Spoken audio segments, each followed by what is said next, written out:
कार्यक्रम के पुण्यार्चक हैं श्री जयेश भाई जसवंत लाल शाह, श्रीमती रूपाबेन शाह, श्री अर्पित वखारिया, श्रीमती अदिति वखारिया, कियारा वखारिया, जियान वखारिया, कुंजन गांधी, ईशा गांधी एवं हतवी गांधी कर सकते। ऐसे निमित्त ऐसे क्षेत्र पर अष्टम तीर्थेश चंद्र प्रभु भगवान के दरबार पर हम आपसे निवेदन करते हैं, अपने नाम देते चलें। आज पूजन हम आचार्य परमेष्ठी आचार्य श्री विद्यासागर जी महाराज की पूजन का सामूहिक सौभाग्य प्राप्त करते हुए प्रारंभ करें। उसके पहले मैं आमंत्रित कर रहा हूं पार्श्व जैन, राजीव जी जैन, राखी जी जैन, आप आए। तालियां बजाकर एक बार अनुमोदना शीघ्रता से जिनके नाम होते हैं ऊपर चलें और आचार्य भगवान के सत्संग चरणों में नमन करते हुए आज के प्रथम शास्त्र भेंट करने का, दान करने का सौभाग्य प्राप्त करें। जिनवाणी जग मैया जन में दुख मेट दो, जिनवाणी जग मैया जन में दुख मेट दो, जन्म में दुख मेट दो, मरण दुख मेट दो, जिनवाणी जग मैया जन्म में दुख। बोली द्वादशांग जिनवाणी माता की जय। पार्श्व जैन जिन्होंने अपने जन्मदिन के उपलक्ष्य पर राजीव जी राखी जैन गोरखपुर से पधारे हैं, आपने आचार्य भगवान के आशीर्वाद से बनने वाली सीढ़ी सरोवर योजना में एक सीढ़ी की एक शिला के लिए 21,000 रुपए की स्वीकृति दी। तालियां बजाकर दान की अनुमोदना करना चाहिए। इसके पश्चात मैं आमंत्रित कर रहा हूं श्री अजित प्रसाद जी एंड सन्स जिनेन्द्र जी जैन दिल्ली, जिन्होंने आचार्य भगवान के समाधि स्थल में स्मारक के लिए ऑनलाइन 1,11,111 रुपए की स्वीकृति दान की अनुमोदना। तालियां बजाकर अनुमोदना अनुमोदना अनुमोदना बारंबार, अनुमोदना अनुमोदना अनुमोदना बारंबार। यदि इनके परिवार से कोई यहाँ पर उपस्थित हो तो आपसे सविनय निवेदन है, आप भी आए, आचार्य भगवान के सत्संग श्री चरणों में श्रीफल अर्पित कर आशीर्वाद प्राप्त करने का सौभाग्य प्राप्त करें। पवन कुमार जी जैन, नरेंद्र जी जैन टीकमगढ़ से पधारे हैं, आप भी आ जाएं, आचार्य भगवान के सत्संग श्री चरणों में श्रीफल अर्पित कर आशीर्वाद प्राप्त करने का सौभाग्य प्राप्त करें। श्रीफल देते चलें। प्रतिभा जैन, पारुल जैन, मंडीदीप, आप भी आए, आचार्य भगवान के सत्संग श्री चरणों में श्रीफल भेंट करने का सौभाग्य प्राप्त करें। खातेगांव नगर पालिका से अध्यक्ष नरेंद्र जी, सारिका चौधरी जी परिवार, ब्रह्मचारी गोलू भैया साथ में पधारे हैं। आपसे सविनय निवेदन है कि हमारे खातेगांव के श्रेष्ठीजन नगर पालिका के जो अध्यक्ष हैं उन्हें सम्मान लेकर आए और आचार्य भगवान के सत्संग श्री चरणों में श्रीफल भेंट करने का सौभाग्य प्राप्त कराएं। बोलिए संत शिरोमणि आचार्य गुरुवर विद्यासागर जी महामुनि राज की। अंकित जी जैन मुंगावली से पधारे हैं, आपको भी श्रीफल भेंट करने का सौभाग्य प्राप्त होता है। जिनके नामों की घोषणा हो रही शीघ्रता से आते चलें, जिनके नाम हमारे पास पहले से हैं हम उन्हें आमंत्रित करते हैं। मुकेश जी जैन, मोनू जी जैन, गैरतगंज, आप भी आए, आचार्य भगवान के सत्संग श्री चरणों में आचार्य श्री विद्यासागर जी महाराज के सत्संग श्री चरणों में श्रीफल अर्पित कर आशीर्वाद प्राप्त करने का सौभाग्य प्राप्त करें। श्री नरेंद्र जी, वंदना जी, अदिति जी, योगेश जी, नीरज जी जैन भोपाल से पधारे हैं, आप भी आए, आचार्य भगवान के सत्संग श्री चरणों में।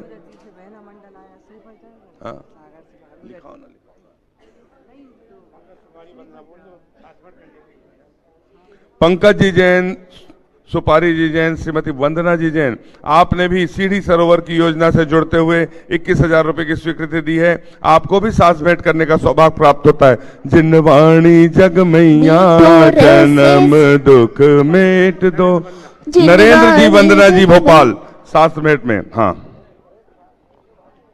जन्म दुख मेट दो, मरण दुख मेट दो, जिनवाणी जग मैया जन्म में दुख मेट दो। चंद्र कुमार जैन, मनीष जैन, आदिनाथ जैन मंदिर भोपाल से पधारे हैं, आपको भी श्रीफल भेंट करने का सौभाग्य मिलता है। आप सभी निवेदन, आप भी आए।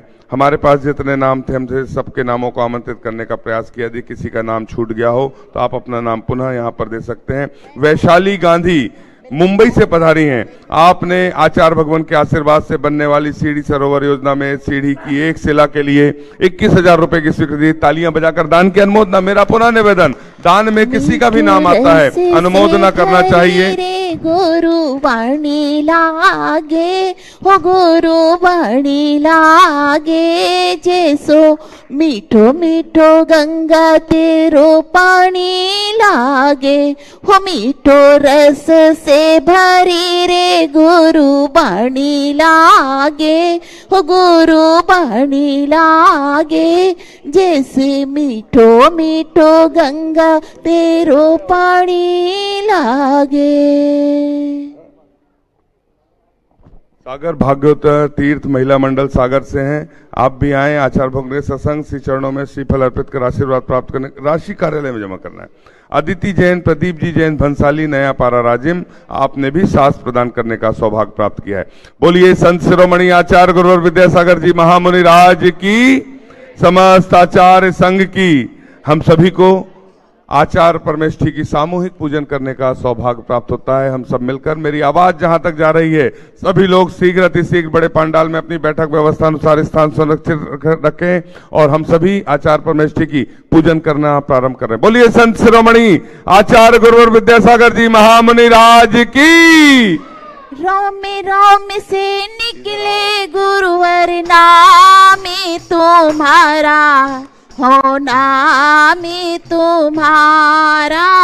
राम राम से निकले गुरुवर नाम तुम्हारा, हो नाम तुम्हारा। ऐसा दो वरदान कि फिर ना पाऊं जन्म दोबारा। राम राम से निकले गुरुवर नाम तुम्हारा, हो नाम तुम्हारा। श्री विद्यासागर जी के चरणों में हमें झुका रहे अपना माथा, जिनके जीवन की हर चर्या बन पड़ी स्वयं ही नवगाथा। चेनागम का वह सुधा कलश जो बिखराते हैं गली गली, इनके दर्शन को पा करके खिलती मुरझाई। ओम ह्रीम श्री 108 आचार्य विद्यासागर मनेन्द्र अत्र अवतर अवतर शंभो सठावानन। जय हो जय हो जय हो। अत्र तिष्ठ स्थापनम। जय हो जय हो जय हो। अत्र मम सन्नितो भव भव सठ सन्निधि करणम परिपुष्पांजलम क्षिपामि। दुनिया से जो हारा तो आया तेरे द्वार, यहाँ से घर जो हारा कहाँ जाओगा सरकार। संसार के विषयों में पढ़कर मैंने अपने को भरमाया, इस राग देश की वैतरणी से अब तक पार नहीं पाया। तब विद्या सिंधु के जल कण से बहुकाल से धोने आया हूँ। आना जाना मिट जाए मेरा यह बंद काटने। ओम ह्रीम श्री 108 आचार्य विद्यासागर मनेन्द्राय। जन्म जरा मृत्यु विनाशनाय जलम निर्वामिति। भावों की निर्मल सरिता में अब गाहन करने आया हूँ। सबका सारा दुख दर्द हरो यह अर्घ भेंटने लाया हूँ। हे तपो मूर्ति हे आराधक, हे योगीश्वर हे महासंत, है अरुण कामना देख सके युग युग तक आगामी बसंत। ओम ह्रीम श्री 108 आचार्य विद्यासागर मुनिंद्राय। जय माला पूर्णार्घम निर्पामिति। ओम ह्रीम श्री 108 निर्यापक समण समय सागर जी महामुनिंद्राय अनपर प्राप्ताय अर्घम निर्पामिति। हम सभी अपने हाथों को जोड़ लें और आचार्य श्री विद्यासागर जी महाराज के सत्संग चरणों में निवेदन करते हुए मंच पर विराजमान जय श्रेष्ठ निर्यापक समण पूज्य समय सागर जी महाराज के चरणों तक निवेदन करते हैं। हे निर्यापक परमेष्ठी, अपनी अमृतमयी वाणी से हमें कृतार्थ करने की अनुकंपा करें। हे भगवान नमोस्तु नमोस्तु नमोस्तु। बोलिए संत शिरोमणि आचार्य गुरुवर विद्यासागर जी महामुनि राज की। पूज्य जय श्रेष्ठ निर्यापक समण समय सागर जी महामुनि राज की। मंच पर विराजित पूज्य जय श्रेष्ठ श्रमण समय सागर जी महाराज की आज्ञा अनुसार मंच पर विराजमान क्षुल्लक मुनिराज के चरणों तक निवेदन करते हैं कि अपनी अमृतमयी वाणी से हमें कृतार्थ करने की। बोलिए संत शिरोमणि आचार्य गुरु और विद्यासागर जी महामुनिराज जी की जय। इच्छामि इच्छामि इच्छामि। अवाक् विसर्गः वपुषेव मोक्ष मार्गे प्रशस्तं विनियेव नित्यं ध्यान प्रधाना समता निधाना आचार्यवर्यं सततं जयन्ति आचार्यवर्यं सततं जयन्तु। बोलिए श्री चंद्रप्रभ भगवान की। संत शिरोमणि आचार्य गुरुदेव श्री विद्यासागर जी मुनि महाराज की। परम पूज्य ज्येष्ठ श्रेष्ठ निर्यापक मुनि श्री समय सागर जी मुनि महाराज की। 3 कम 9 कोटि मुनि महाराजों की।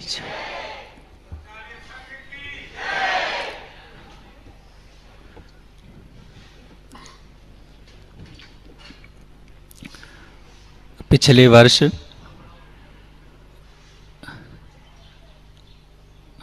हम लोगों का 1 वर्ष पूर्ण हुआ था क्षुल्लक दीक्षा का। गौर झामर में पूज्य मुनिश्री के चरणों में हम लोग थे। उस समय हर बार ये भाव अंदर जागृत होते थे कि कुछ समय के बाद हम लोगों को आचार्य श्री के चरणों का सानिध्य मिल जाएगा। इस बार फिर जब गंजवासौदा में थे और वहां पर ऐसा कुछ संकेत आया कि विहार करना है, तब भी ये भाव अंदर थे कि अब फिर गुरु जी के चरणों का सानिध्य प्राप्त हो जाएगा। आज 2 वर्ष पूर्ण हो गए।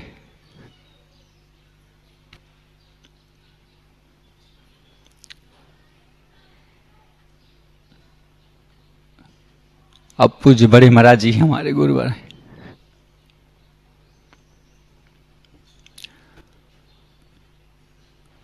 शास्त्रों में पढ़ा है कि गुरु महाराज शिष्य को संस्कारों के माध्यम से उन पर उपकार कर देते हैं। अब शिष्य कैसे ये कार्य करे,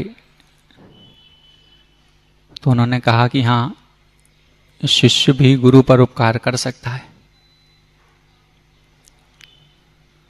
कैसे करेंगे?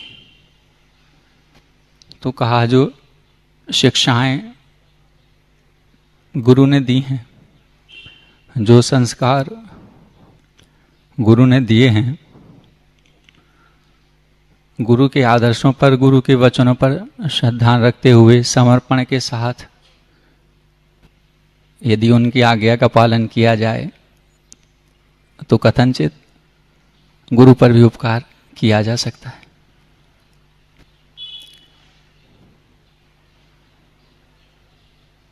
पिछले 7-8 दिनों से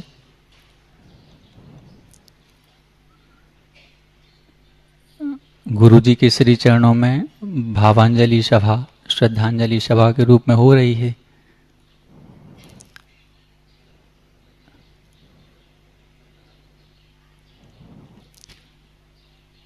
उसी की श्रृंखला में ये कुछ बोलने का अवसर आया है।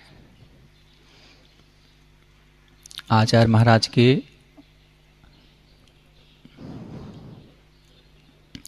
संयम स्वर्ण महोत्सव के अवसर पर 50 शास्त्रों का प्रकाशन हुआ था, जिसमें आचार्य विद्यासागर जी पाठ्यक्रम के अंतर्गत कुछ शास्त्र छपे थे। उसमें एक प्रसंग पढ़ा था हम लोगों ने, सभी ने, कि जिस समय आचार्य ज्ञान सागर जी महाराज ने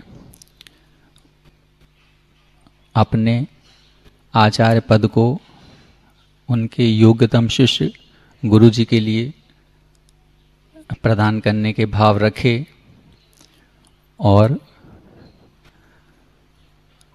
आचार्य ज्ञान सागर जी महाराज जी अपने आसन से उठकर उस आसन पर विराजमान हुए जिस पर पूज्य गुरु जी थे और आचार्य श्री जी को मतलब मुनि श्री विद्यासागर जी मुनिराज को आचार्य पद सौंपते हुए उच्च आसन पर विराजमान कराया। तो हमने उस प्रसंग में पढ़ा था कि आचार्य महाराज का सिर तो थोड़ा नीचे की ओर था, लेकिन थोड़े थोड़े एक मुस्कान सी थी उनके चेहरे पर। तो आचार्य ज्ञान सागर जी महाराज जी ने पूछा कि आप मुस्कुरा क्यों रहे हैं? तो आचार्य महाराज ने कहा कि जैसे हंसते हंसते आपने आचार्य पद का त्याग किया है, ऐसे ही एक दिन मैं भी हंसते हंसते अपने आचार्य पद का त्याग कर दूंगा।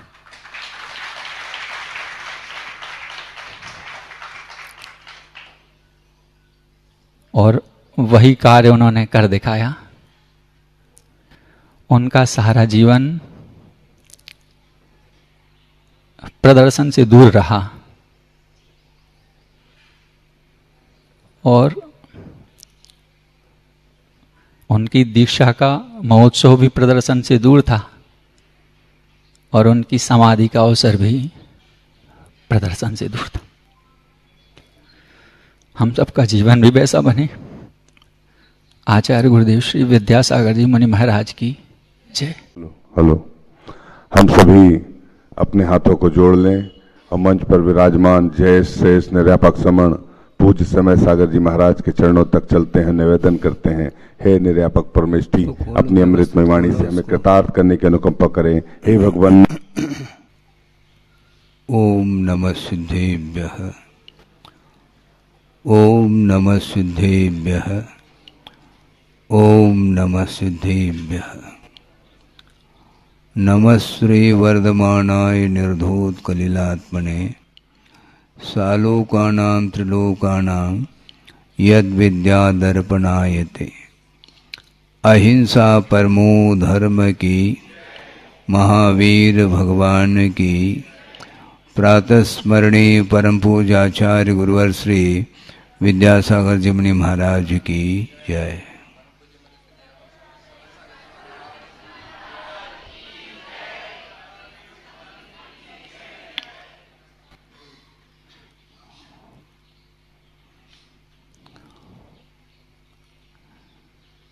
एक प्रसंग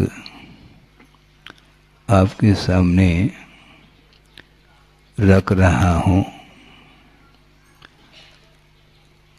वह ये है, स्वयं का कल्याण करना यह तो कठिन है ही, किंतु स्व कल्याण के साथ पर का कल्याण करना इससे भी अत्यंत कठिन कार्य हुआ करता है।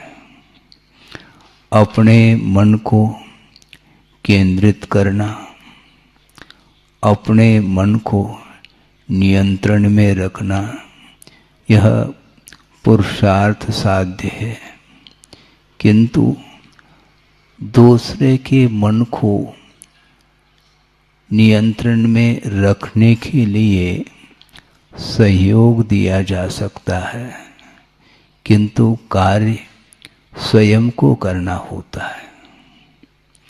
सहयोग अलग है, निमित्त ये अलग है, और स्वयं पुरुषार्थ के बल पर उन निमित्तों का, उन साधनों का जो अपने से पृथक हैं, उनका आलम्बन लेकर के ही पुरुषार्थ किया जाता है। सैद्धांतिक विषय भले ही क्यों न हो, प्रसंग के अनुरूप उसको रखना मैं अपेक्षित समझता हूँ। गुरुदेव की दृष्टि हमेशा उपादान की ओर रही है। इसका अर्थ ये नहीं लेना चाहिए कि निमित्त का निषेध किया जा रहा हो। उनका ये कहना है कि एक ट्रेन है, रेलगाड़ी जिसको बोलते हैं, वो कहाँ पर चलती है? पटरी पर चलती है। पटरी यह अधिकरण है, आधार है, किंतु बिना पेट्रोल के वह गाड़ी चल नहीं सकती। तो पेट्रोल जो हुआ यह एक विशेष उसके लिए कारण हुआ, और जो पटरी है ये वह एकमात्र अधिकरण है, एक आधार के रूप में है। पटरी पर गाड़ी खड़ी है, चल क्यों नहीं रही? चलना चाहिए उसको। बिना पटरी के आधार के वो गाड़ी चल नहीं सकती, किंतु पटरी पर खड़ी क्यों है, चल क्यों नहीं रही, यह प्रश्न सामने आता है। तो गुरुदेव का ये कहना है वह पटरी एक प्रकार से निमित्त है, उदासीन निमित्त है, और जो पेट्रोल है वह अंतरंग निमित्त माना जाता है। इसको, इस दृष्टांत को समझते हुए हमें दृष्टांत की ओर जाना चाहिए कि समोशरण में प्रभु विराजमान हैं और उनकी दिव्य ध्वनि के माध्यम से विश्व का कल्याण हो रहा है, यह भी सत्य है। किंतु उनके समोशरणे में पहुंचने के उपरांत क्षायिक सम्यक दर्शन को प्राप्त करने की योग्यता प्राप्त होती है। बिना उनके सानिध्य के, बिना उनके पादमूल के सामान्य सम्यक दृष्टि अपने सम्यक दर्शन को क्षायिक के रूप में परिवर्तित नहीं कर सकता। यह सिद्धांत है, यह आगम वाक्य है। किंतु जिन जिन लोगों ने प्रभु का सानिध्य पा लिया है, तो क्या वो सारे सारे अपने सम्यक दर्शन को क्षायिक के रूप में परिवर्तित कर सकते हैं क्या? यह प्रश्न है। करें अनिवार्य नहीं, किंतु उस रेंज में जाने के बाद विशुद्धि उनके निमित्त से बढ़ सकती है, बढ़ती है, किंतु अनिवार्य रूप से बढ़े ये नियामक नहीं है। इसको बोलते हैं योग्यता। इसलिए गुरुदेव हमेशा योग्यता का मूल्यांकन करते हुए आगे बढ़ते हैं। बार बार वो आगम के आधार से ही हम लोगों को संबोधित करते आए हैं। वो इसलिए करते हैं कि अच्छे से अच्छे निमित्त मिलने के उपरांत भी कार्य संपादित हो, ये अनिवार्य नहीं है। मैं निमित्त को गौण करना चाह रहा हूँ अथवा नकारना चाह रहा हूँ, ऐसा नहीं। किंतु यह प्रश्न बहुत गंभीर प्रश्न है कि अनादिकाल से संसारी प्राणी इस चतुर्गति संसार में परिभ्रमण करता आया है, और ऐसे भी अनंतानंत जीव इस धरती पर है, इस लोक में, जिन्होंने अभी तक एक बार भी सम्यक दर्शन को उपलब्ध नहीं किया। निमित्त मिलने के उपरांत भी सम्यक दर्शन को उपलब्ध क्यों नहीं किया, यह प्रश्न है। करने वाले कर रहे हैं ये अलग वस्तु, किंतु नहीं करने वाले जीवों की संख्या भी अनंतानंत हैं। उन्होंने अतीत में कई बार इस प्रकार के निमित्त पा लिए होंगे, इसके उपरांत भी उस कार्य को संपादित क्यों नहीं किया। योग्यता बहुत बड़ी चीज है। इसलिए गुरुदेव ये कहते हैं जो निमित्त हुआ करता है बहिरंग निमित्त, वह नियामक रूप से कार्य को संपादित नहीं कर सकता। जैसे दृष्टांत दिया था पटरी का, पटरी के बगैर वह गाड़ी चल नहीं सकेगी, रेलगाड़ी। किंतु पटरी सुदूर तक बिछी हुई है, किंतु उसी पटरी पर वह गाड़ी खड़ी क्यों है? क्योंकि योग्य जो साधन चाहिए उसका अभाव होने के कारण। इसलिए सम्यक दर्शन को प्राप्त करने के लिए योग्यता की बड़ी आवश्यकता है। एक इंद्रिय से लेकर के असंगी पंचेंद्रिय तक जितने भी जीव हैं वो सारे के सारे उनके अंदर शक्ति तो विद्यमान है, किंतु उसकी अभिव्यक्ति के लिए योग्यता की बड़ी आवश्यकता है। बिना हे और उपादेय का अर्थ क्या होता है? हे का अर्थ छोड़ने योग्य वस्तु, उपादेय का अर्थ ग्रहण करने योग्य वस्तु, ये दो हैं। इन दोनों का परिज्ञान जो होता है वह बिना मन के संभव नहीं है। यह जहर है और ये अमृत है, इस प्रकार का ज्ञान असंगी को प्राप्त नहीं हो सकता, संगी को ही होगा। विचार विमर्श करने की क्षमता जिसके अंदर है वह समनस्क अर्थात मन सहित जीव माना जाता है। ये अनिवार्य है सम्यक दर्शन को प्राप्त करने के लिए। किंतु इस प्रकार के जो निमित्त हैं ये प्राप्त करने के उपरांत भी जिसके अंदर योग्यता जागृत नहीं होती उसके लिए बहिरंग निमित्त कार्यकारी सिद्ध नहीं होता। मैं ये कह रहा था कि समोसरण में साक्षात प्रभु विराजमान हैं और वहाँ पर समोसरण में सम्यक दृष्टियों का प्रवेश हो चुका है और केवली भगवान का अथवा तीर्थंकर का पादमूल मिलने के उपरांत भी वह सम्यक दर्शन क्षायी के रूप में परिवर्तित क्यों नहीं हो पा रहा है? इसको बोलते हैं उपादान। इसलिए आचार्य महाराज का बार बार कहना है निमित्त पुण्य के उदय में निमित्तों का समागम मिल जाता है, किंतु उसका सदुपयोग करने की योग्यता भी जागृत होनी चाहिए। तो योग्यता मान लो किसी के अंदर है और वह उपदेश का प्रभाव पड़ सकता है, किंतु उपदेश का प्रभाव किसका पड़ेगा यह मेन प्रश्न है। बहुत अच्छा विषय है, इसको आप ध्यान से सुनेंगे कि आगम में एक उल्लेख आया, प्रसंग आया है और सागर में सन 80 की बात है, षटखंड आगम की वाचना, धौला ग्रंथ की वाचना चल रही थी और अनेकानेक विद्वान उपस्थित थे और गुरुदेव संग सहित वहाँ पर विराजमान थे और धौला की वाचना प्रारंभ हुई। उसमें एक प्रसंग आया था जो बहुत ही मार्मिक विषय को लेकर के वह प्रसंग आपके सामने रखा जा रहा है।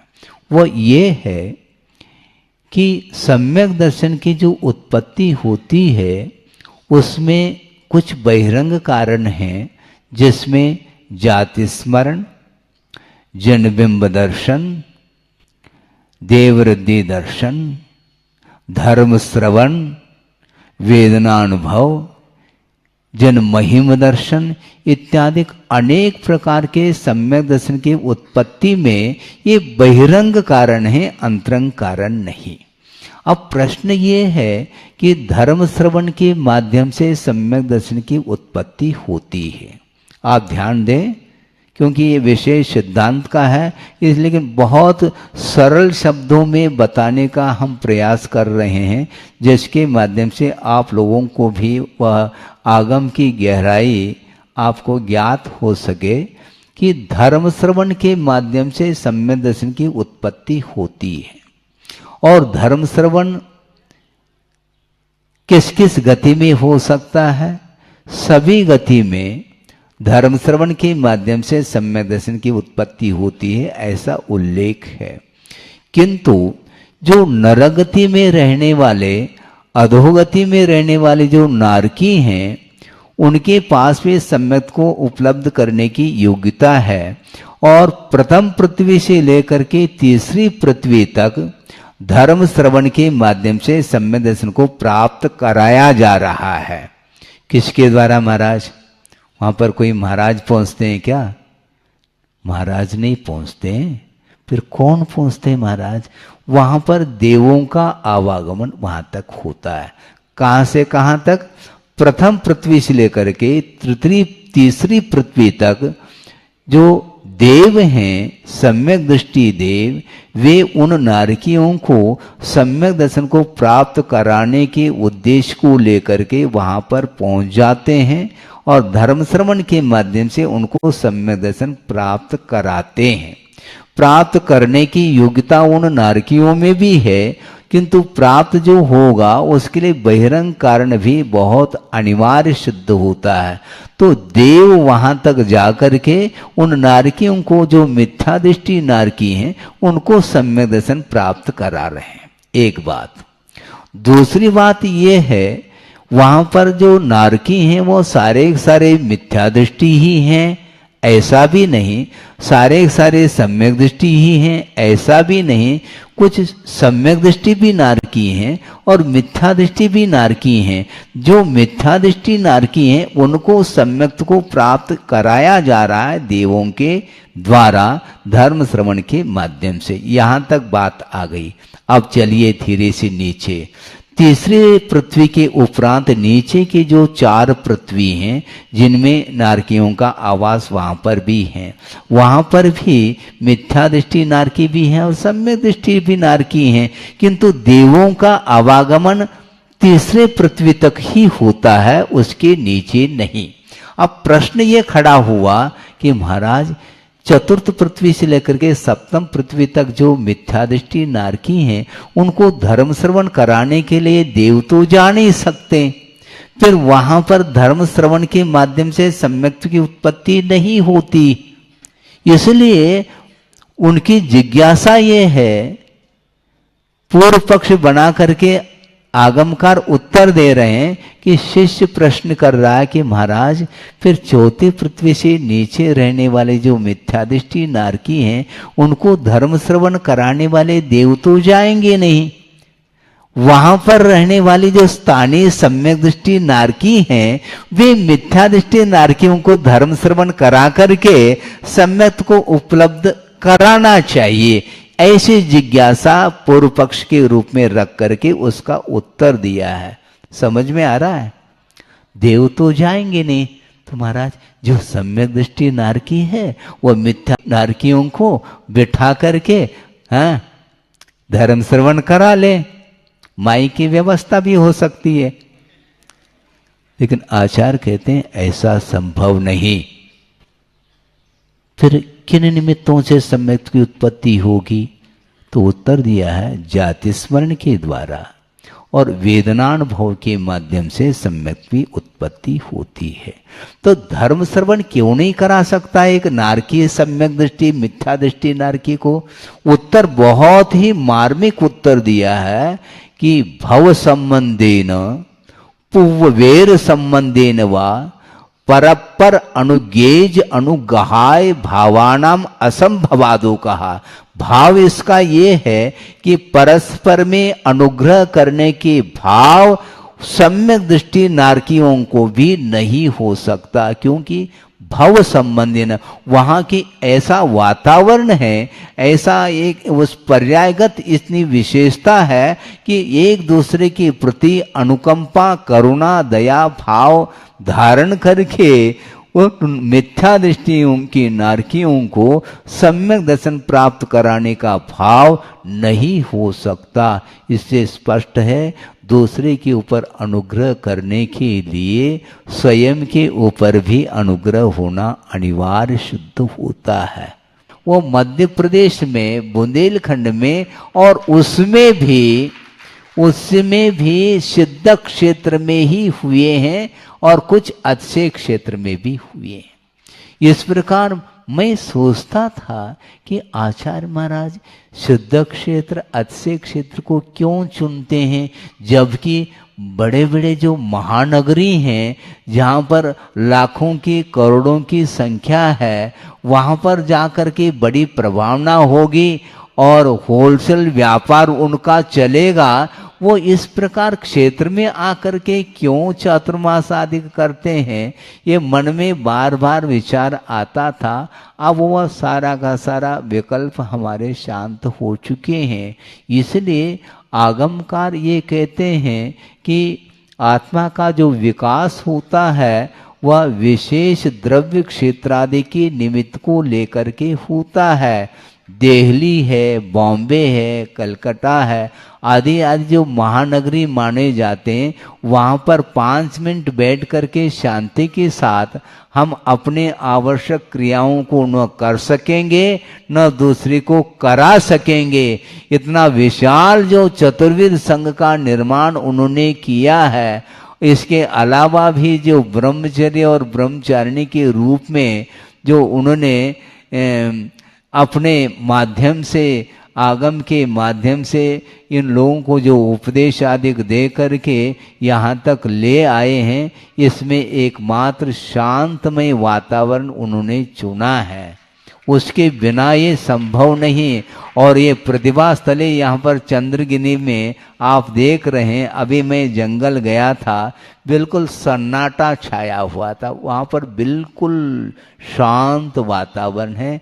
उस वातावरण में रहने से ज़्यादा प्रयास करने की आवश्यकता नहीं, ऑटोमेटिक मन लग जाता है, उपयोग स्थिर हो जाता है और सारे सारे अन्य जो परिणाम हैं वो सारे सारे विस्मृत हो जाते हैं और एकाग्र हो करके अध्ययन ध्यान आदि करने के लिए ये वातावरण उपयुक्त माना जाता है।